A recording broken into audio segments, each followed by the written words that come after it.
This car is allergic to door handles. Look at the side profile. It's completely flat. There is nothing to grab until you unlock it, and the handles physically slide out of the bodywork to greet you. This is the 2025 Range Rover Velar Autobiography, and the obsession with hiding things starts right here on the outside. The paint looks black in the shadows, but it's actually a metallic Veracene blue. The copper accents on the grille aren't chrome, they're burnished copper, exclusive to this top trim. Even the headlights are razor-thin pixel LEDs that look less like lights and more like jewelry. But if you think the outside is clean, wait until you open the door. Because they didn't just hide the door handles, they deleted the buttons. Literally. Look at the center console. There are no climate dials, no volume knob, no terrain selector. It's just glass. This interior is either a masterpiece or a massive mistake. It messes with your head. You expect to hate digging through menus just to turn on the seat heaters. You expect it to be annoying.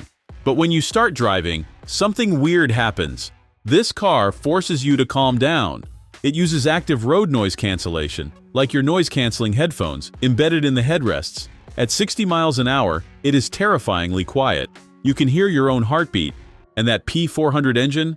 It's a 3-liter inline-six with nearly 400 horsepower. But it doesn't roar, it just surges.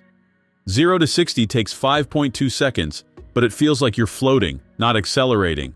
But we need to talk about the price. This specific spec is sitting at over 133,000 Swiss francs.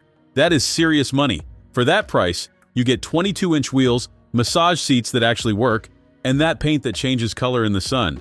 But is the buttonless life actually livable? Here's the truth. The new curved screen looks incredible. It's cleaner than a concept car. But trying to adjust the fan speed while bouncing over a pothole? It's a nightmare. You will miss the volume knob. You will miss the satisfying click of a dial, but then you look at it, and you forgive it.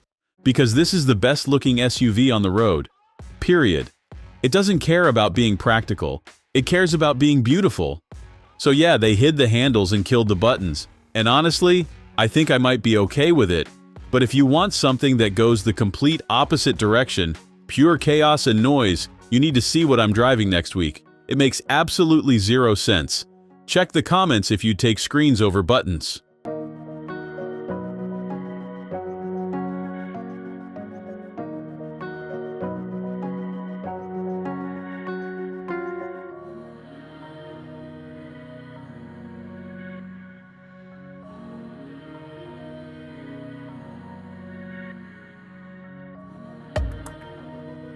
Thanks for watching. If you enjoyed this video, hit that like button and subscribe for more content just like this. Leave a comment below with your thoughts or questions. I read every single one. And don't forget to click the bell icon to get notified about my next upload. See you in the next video.